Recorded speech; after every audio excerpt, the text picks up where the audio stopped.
Bhaktinam cha Kripamurti Narayanam Vancha Kalpatarubhyascha Kripa Sindhu Vaivacha Patitanam Pavanebhyo Vaishnavibhyo Namo Namaha Narayanam Namaskritya Naram Chaiva Narottamam Devim Saraswatim Vyasam Tato Jayamudire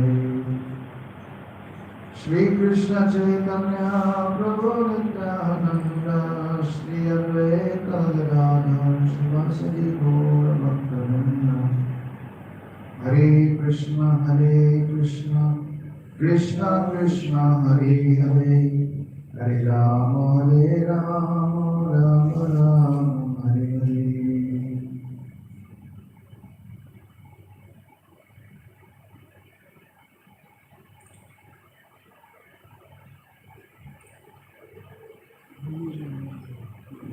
First of all, I offer my Sangha pranams unto the lotus feet of the most worshipful Sri Gurudev, Nitya Lila Pradishta Om Vishnupada Shishmad Bhakti Vedanta Narayan Goswami Sri Guru Maharaj, to Arupanuga Guru Varga and all Sangha Vaishnavas and Vaishnavas. So we continue with our daily vows reading from Srimad Bhagavatam. Now in the first canto, fourth chapter. Chapter titled The Appearance of Sri Nara, text 25.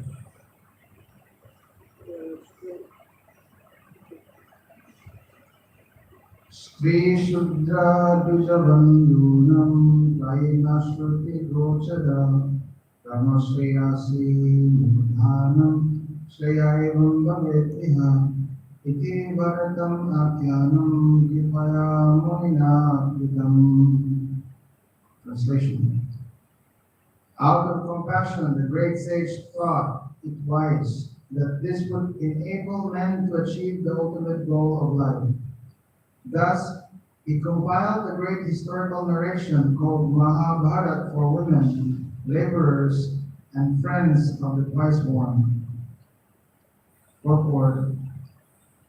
The friends of the twice-born families are those who are born in the families of Brahmins, Kshatriyas, and Vaishyas, or the spiritually cultured families, but who themselves are not equal to their forefathers. Such descendants are not recognized as such for want of purificatory achievements. The purificatory activities begin even before the birth of a child, and the seed-giving reformatory process is called Garbhadhan Samskar.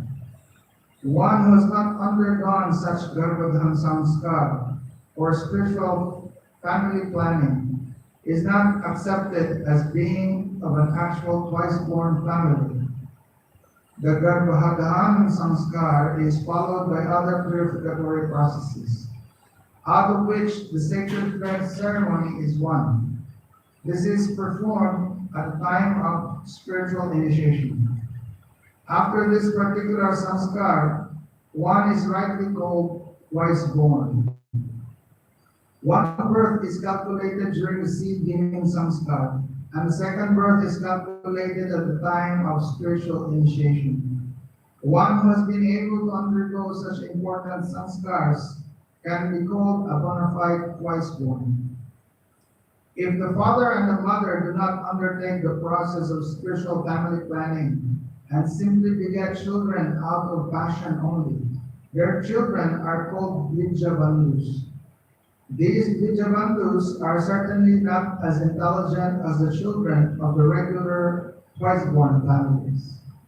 The Dvijabandhus are classified with the Shudras and the women class, who are by nature less intelligent.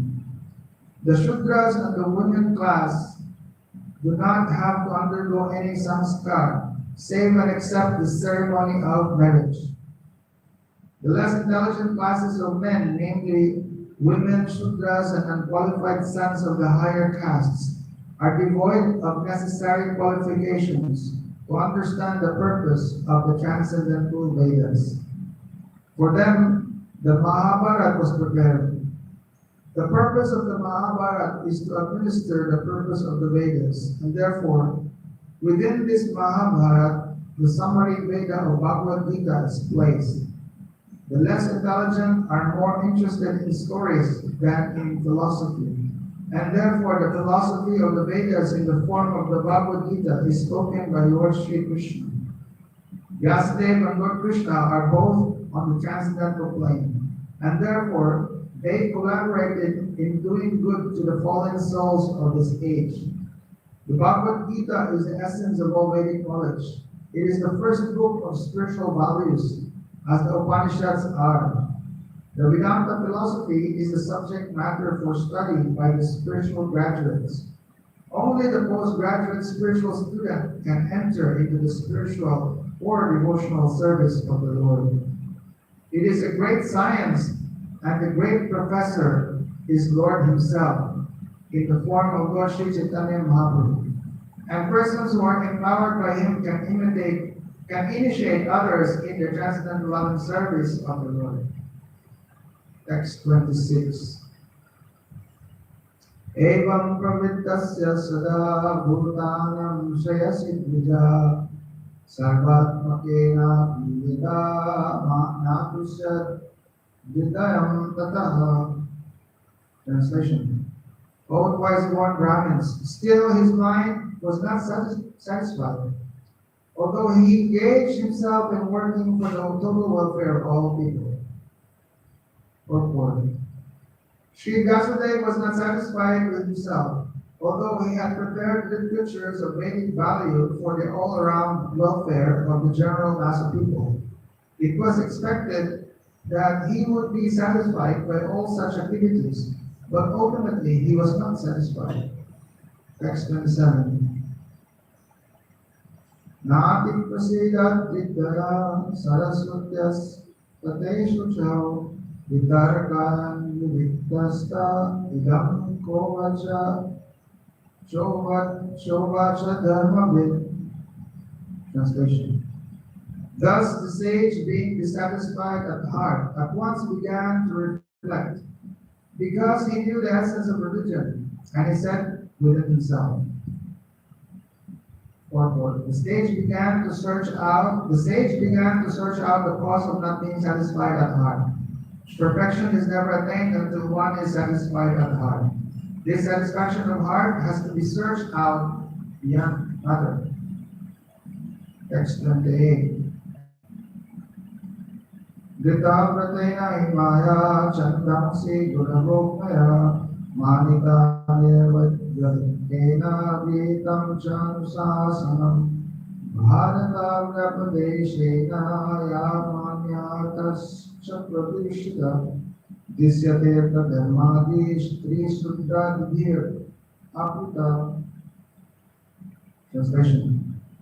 I have understood disciplinary vows, unpretentiously worshipped the Vedas, the spiritual masters, and the altar of sacrifice.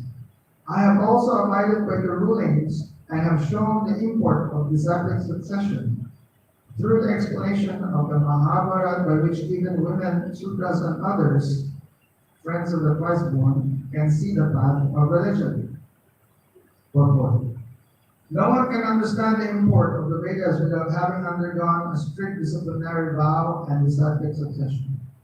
The Vedas, spiritual masters, and sacrificial fire must be worshipped by the desiring candidate. All these intricacies of Vedic knowledge are systematically presented in the Mahabharata for the understanding of the woman class, the laborer class, and the unqualified members of Brahmin, Kshatriya, or Vaishya families. In this age, the Mahabharata is more essential than the original Vedas. Text 30. Tadhapi vadame gayo ahyatma chaivatmana vibhu asampanatva bhakti brahma panchasya santamaha. Translation. I am feeling incomplete, though I myself am fully equipped with everything required by the Vedas. Purport. Undoubtedly, Srila Vyasadeva was complete in all the details of Vedic achievements. Purification of the living being submerged in matter is made possible by the prescribed activities in the Vedas. But the ultimate achievement is different. Unless it is attained, the living being, even though fully equipped, cannot be situated in the transcendental normal stage. Srila Vyasadeva appeared to have lost the clue and therefore felt dissatisfaction. Text 31. Kimba bhagavata dharma naprayena nirupita priya paramam sanam taimo yachitapya. Translation. This may be because I did not specifically point out the devotional service of the Lord, which is dear both to perfect beings and to the infallible Lord. Purport. The dissatisfaction which was being felt by Srila Vyasadeva is expressed herein in his own words. This was felt for the normal condition of the living being in the devotional service of the Lord. Unless one is fixed in the normal condition of service, neither the Lord nor the living being can become fully satisfied. This defect was felt by him when Narad Muni, his spiritual master, reached him. It is described as follows. Text 32. Tasya evam kilam atmanam manyamanasya hidyata krishnasya narado vyagat ashramam prag udharitam. Translation. As mentioned before, Narad reached the cottage of Krishna Dvaipayan Vedavyas on the banks of the Saraswati, just as Vyasadeva was regretting his defects. Purport. The vacuum felt by Vyasadeva was not due to his lack of knowledge. Bhagavad Dharma is purely devotional service of the Lord, to which the monist has no access. The monist is not counted amongst the Paramahamsas, or the most perfect of the renounced order of life. Srimad Bhagavatam is full of narrations of the transcendental activities of the personality of Godhead. Although Vyasadeva was an empowered divinity, he still felt dissatisfaction because in none of his works were the transcendental activities of the Lord properly explained. The inspiration was infused by Sri Krishna directly in the heart of Vyasadeva, and thus he felt the vacuum as explained above. It is definitely expressed herewith that without the transcendental loving service of the Lord, everything is void.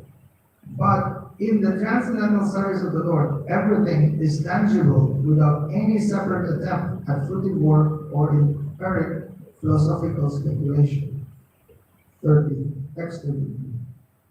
Tamma vijayasasa pratyudaya gatam muni pujayam asavidivam naradam sura pujitam. Translation. At the auspicious arrival of Sri Narad, Sri Vyasadeva got up respectfully and worshipped him, giving him veneration equal to that given to Brahmaji, the creator. Purport. Vidhi means Brahma, the first created living being. He is the original student as well as the professor of the Vedas. He learned it from Sri Krishna and taught Narad first. So Narad is the second Acharya in the line of spiritual discipline succession. He is the representative of Brahma, and therefore he is respected exactly like Brahma, the father of all vidhis or regulations. Similarly, all other successive disciples in the chain are also equally respected as the representatives of the original spiritual master. Thus end the Bhaktivedanta purports from the first canto, fourth chapter of Srimad Bhagavatam, entitled The Appearance of Sri Narada. Now chapter 5. Chapter 5, entitled Narada's Instructions on Srimad Bhagavatam. Text 1. Sutta uvacha adhatam sukham asina upasinam vrihashava devarshi pravikshi vikrarshin vinamani smayaniva. Translation. Sutta Goswami said, thus the sage amongst the gods, Narada, comfortably seated and apparently smiling, addressed the rishi amongst the Brahmins, or that is Vedas, or four. Narad was smiling because he well knew the great sage Vedavyas and the cause of his disappointment. As he will explain gradually, Vyasadev's disappointment was due to insufficiency in presenting the science of devotional service. Narad viewed the defect and it was confirmed by the position of Vyas. That's 2. Narada Vacha Parasarya Mahabhaga Bhavata Gachit Atmana Paridusyati Sharira Atma Manasa Eva Va. Translation. Addressing Vyasadeva, the son of Parashar, Narad inquired, "Are you satisfied by identifying with the body or the mind as objects of self-realization?" Purport. This was a hint by Narad to Vyasadeva regarding the cause of his despondency. Vyasadeva, as a descendant of Parashar, a greatly powerful sage, had the privilege of having a great parentage which should not have given Vyasadeva cause for despondency. Being a great son of a great father, he should not have identified himself with the body or the mind. Ordinary men with a poor fund of knowledge can identify the body as self or the mind as self, but Vyasadeva should not have done so. One cannot be cheerful by nature unless one is factually seated in self-realization, which is transcendental to the material body and mind. Text 2. Jigyasitam susampannam apitet mahad adbhutam vidavat bharatam vishwam sarvarta paridhimitam. Translation. Your inquiries were full and your studies were also well fulfilled. And there is no doubt that you have prepared a great and wonderful work, the Mahabharata, which is full of all kinds of Vedic sequences, elaborately explained. Purport. The despondency of Vyasadeva was certainly not due to his lack of sufficient knowledge because, as a student, he had fully inquired about the Vedic literatures, as a result of which the Mahabharata is compiled with full explanation of the Vedas. Text 4. Jigyasitam maditam cha brahmayatat sanatanam tathapi shochasyat manam apitartha eva prabhu. Translation. You have fully delineated the subject of impersonal Brahma, as well as the knowledge derived therefrom. Why should you be despondent in spite of all this, thinking that you are undone, my dear Prabhu? Purport. The Vedanta Sutra or Brahma Sutra compiled by Sri Vyasadeva is the full deliberation of the impersonal absolute feature, and it is accepted as the most exalted philosophical exposition in the world. It covers the subject of eternity and the methods are scholarly, so there cannot be any doubt about the transcendental scholarship of Vyasadeva. So why should he lament? Text 5. Vyasavacha astevame sarvam idam tvayuktam tatapi natma paritusyate me tanmoolam avyaktam agandamodam pruchamahe tvatma bhavatma bhutam. Translation. Sri Vyasadeva said, "All you have said about me is perfectly correct. Despite all this, I am not pacified. I therefore question you about the root cause of my dissatisfaction. For you are a man of unlimited knowledge due to your being the offspring of one Brahma who is self-born, without mundane father and mother." Purport. In the material world, everyone is engrossed with the idea of identifying the body or the mind with the self. As such, all knowledge disseminated in the material world is related either with the body or with the mind, and that is the root cause of all despondencies. This is not always detected, even though one may be the greatest erudite scholar in materialistic knowledge. It is good, therefore, to approach a personality like Narad to solve the root cause of all despondencies.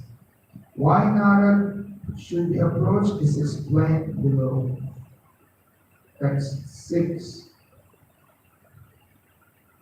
Savai Veda Samastaduyam Upasito Yad Purusha Purana Paramaresho Manasaiva Vishwam Sujatya Ityati Gunaya Sangam. Translation. My Lord, everything that is mysterious is known to you because you worship the Creator and Destroyer of the material world, and the maintainer of the spiritual world, the original personality of Godhead, who is transcendental to the three modes of material nature. Or a person who is 10% engaged in the service of the Lord is the emblem of all knowledge. Such a devotee of the Lord in full perfection of devotional service is also perfect by the qualification of the personality of Godhead. As such, the eightfold perfections of mystic power, or Ashtasiddhi, constitute very little of his godly opulence. A devotee like Narad can act wonderfully by his spiritual perfection, which every individual is trying to attain. Srila Narad is 10% perfect living being, although not equal to the personality of Godhead. Text 7. Parvatana Kaivatilokam Antasharo Valur Ivatmashakshi Paramare Brahmani Dharmato Vratae Snatasyame Nyonamalam Vichaksya. Translation. Like the sun, your goodness can travel everywhere in the three worlds. And like the air, you can penetrate the internal region of everyone. As such, you are as good as the all-pervasive super soul. Please, therefore, find out the deficiency in me, despite my being absorbed in transcendence under disciplinary regulations and vows. Purport. Transcendental realization, pious activities, worshipping the deities, charity, mercifulness, non-violence, and studying the scriptures under strict disciplinary regulations are always helpful.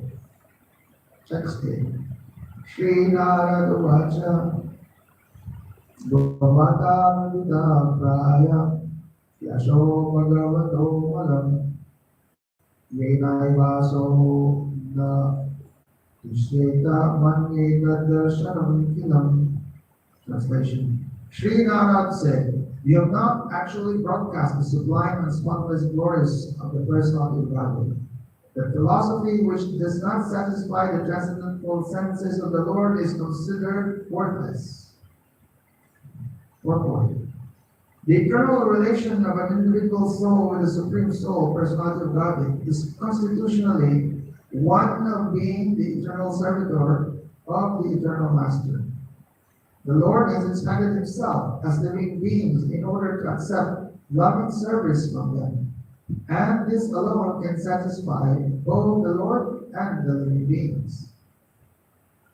Such a scholar as Vyasadeva has completed many expansions of the Vedic literature, ending with the Vedanta philosophy, but none of them have been written directly glorifying the personality of Godhead.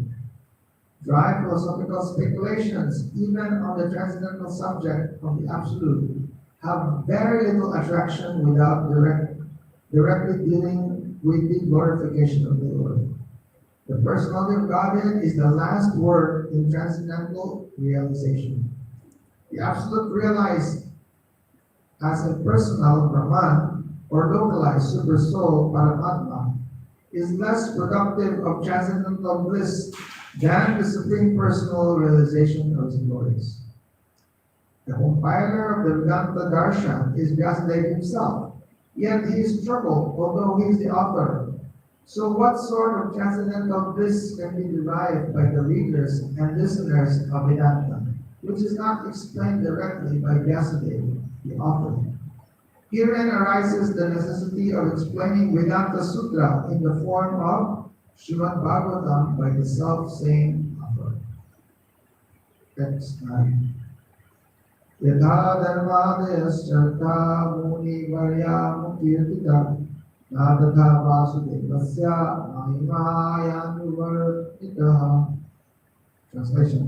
Although great sage, you have very broadly described the four principles beginning with religious penances, performances. You have not described the glories of the Supreme Personality Vasudeva. Report. The prompt diagnosis of Sri Narad is at once declared. The root cause of the despondency of Vyasadeva was his deliberate avoidance of glorifying the Lord in his various editions of the Puranas. He has certainly, as a matter of course, given descriptions of the glorious of the Lord Shri Krishna, but not as many as given to religiosity, economic development, self-gratification, and salvation. These four items are by far inferior to the engagement in the devotional service of the Lord. Sri Vyasadeva, as the authorized scholar, knew very well this difference, and still, instead of giving more importance to the better type of engagement, namely devotional service to the Lord, he had more or less improperly used his valuable time, and thus he was despondent. From this, it is clearly indicated that no one can be pleased substantially without being engaged in the devotional service of the Lord. In the Bhagavad Gita, this fact is clearly mentioned. After liberation, which is the last item in the line of performing religiosity and so on, one is engaged in pure devotional service. This is called the stage of self-realization, or the Brahma Bhuta stage. After attainment of this Brahma Bhuta stage, one is satisfied. But satisfaction is the beginning of transcendental bliss. One should progress by attaining neutrality and equality in the relative world. And passing the stage of equanimity, one is fixed in the transcendental loving service of the Lord. This is the instruction of the personality of Godhead in Bhagavad Gita. The conclusion is that in order to maintain the status quo of the Brahma Bhuta stage, as also to increase the degree of transcendental realization, Narad recommended to Vyasadeva that he, Vyasadeva, should now eagerly and repeatedly describe the path of devotional service. This would cure him from gross despondency. Text 10.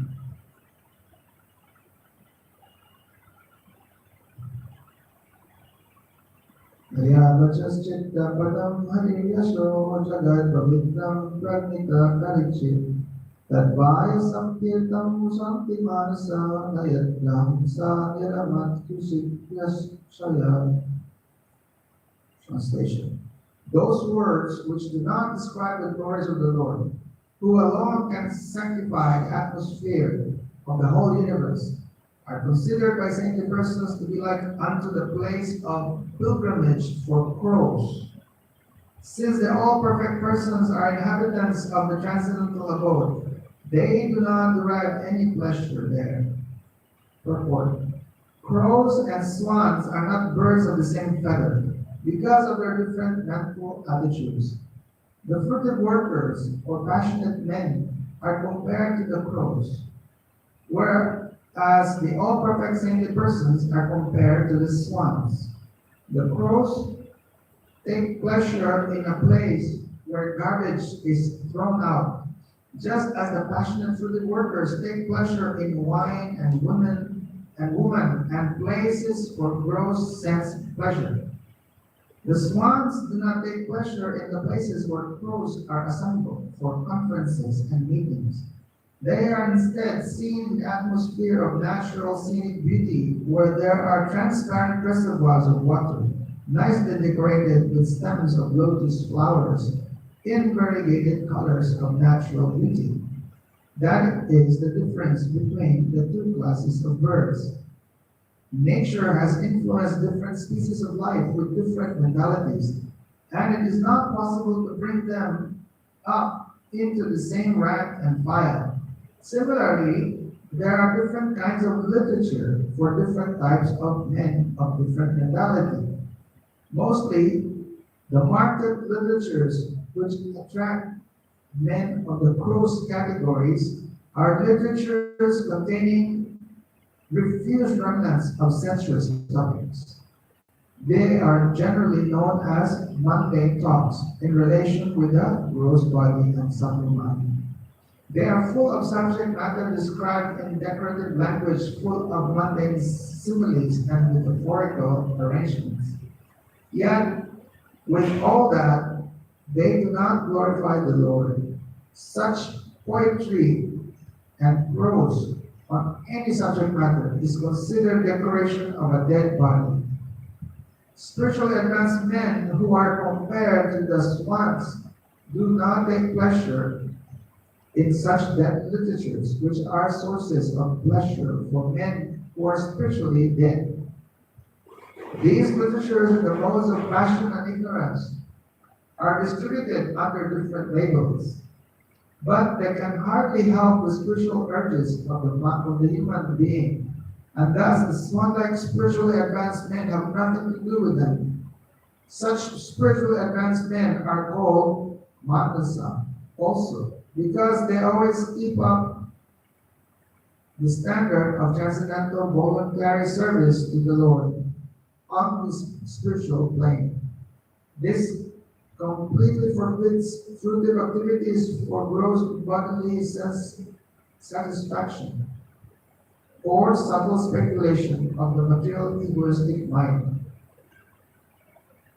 Social literary men, scientists, mundane poets, theoretical philosophers, and politicians who are completely absorbed in the material advancement of sense pleasure are all gulls of the material energy. They take pleasure in a place where rejected subject matters are thrown by. According to Swami Sridhar, this is the pleasure of the prostitute hunters. But literature which describe the glories of the Lord are enjoyed by the Paramahamsa, who have grasped the essence of human activities. Text 11. Tadvavisargo janataga viplavo yasmin pratishlokam abhadavadyapi namanyanantasya yaso kitanyat Shrimanti Gayanti Vinanti Sadhava. Translation. On the other hand, that literature which is full of descriptions of the transcendental glories of the name, fame, form, pastimes, and so on of the unlimited Supreme Lord is a different creation. The full transcendental words directed toward bringing about a revolution in the pious lives of this world's misdirected civilization. Such transcendental literatures, even though imperfectly composed, are heard, sung, and accepted by purified men who are thoroughly honest. Purport. It is a qualification of the great thinkers to pick up the best even from the worst. It is said that the intelligent man should pick up nectar from a stalk of poison.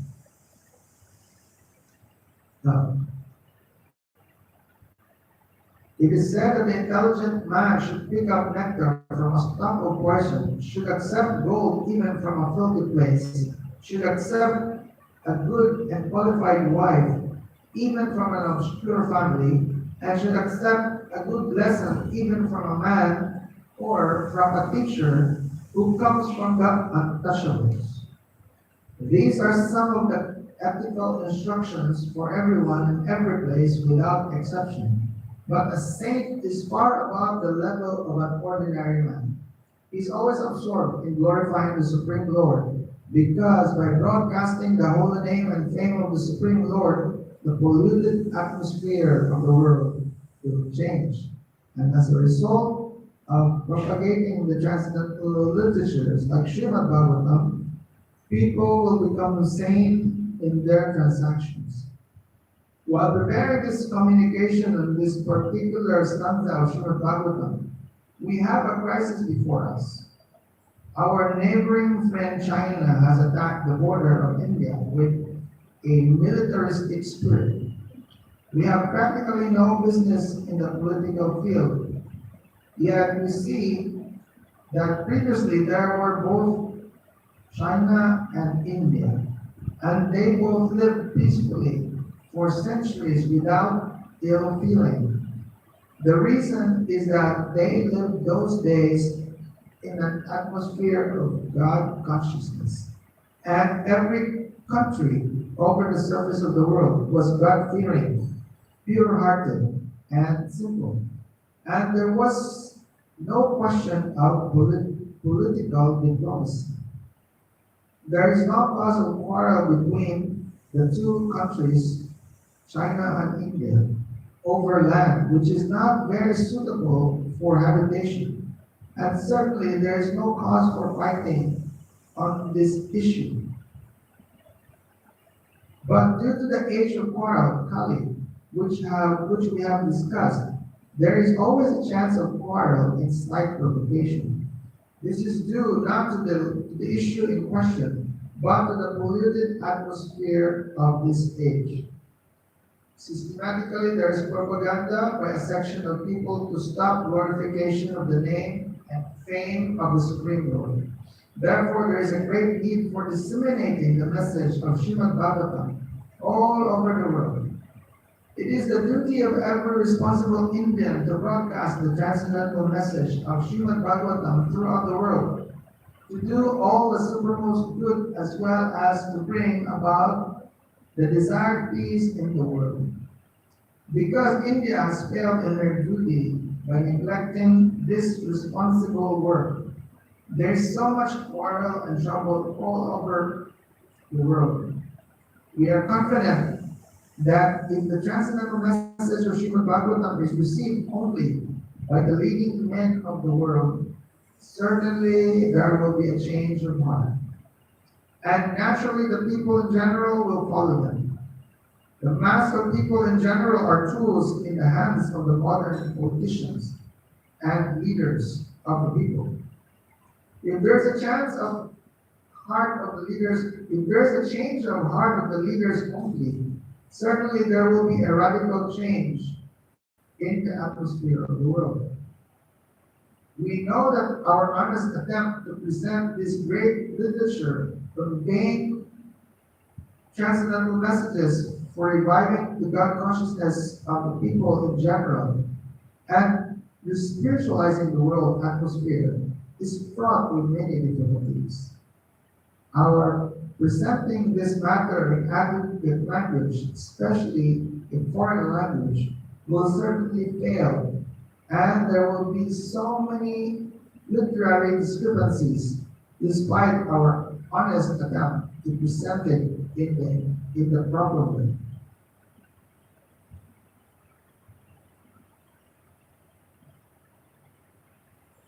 But we are sure that with all our faults in this connection, the seriousness of the subject matter will be taken into consideration, and the leaders of society will still accept this due to its being an honest attempt to glorify the Almighty God. When there is fire in a house, the inmates of the house go out to get help from the neighbors, who may be foreigners, and yet without knowing the language, the victims of the fire express themselves. And the neighbors understand the need, even though not expressed in the same language. The same spirit of cooperation is needed to broadcast this transcendental message of the Srimad Bhagavatam throughout the polluted atmosphere of the world. After all, it is a technical science of spiritual values, and thus we are concerned with the techniques and not with the language. If the techniques of his great literature are understood by the people of the world, there will be success. When there are too many materialistic activities by the people in general all over the world, there is no wonder that a person or a nation attacks another person or nation on slight provocation. That is the rule of this age of Kali, or quarrel. The atmosphere is already polluted with corruption of all description, and everyone knows it well. There are so many unwanted literatures full of materialistic ideas of sense gratification. In many countries, there are bodies appointed by the state to detect and censor obscene literature. This means that neither the government nor the responsible leaders of the public want such literature, yet it is in the marketplace because the people want it for sense gratification. The people in general want to read. That is a natural instinct. But because their minds are polluted, they want such literatures.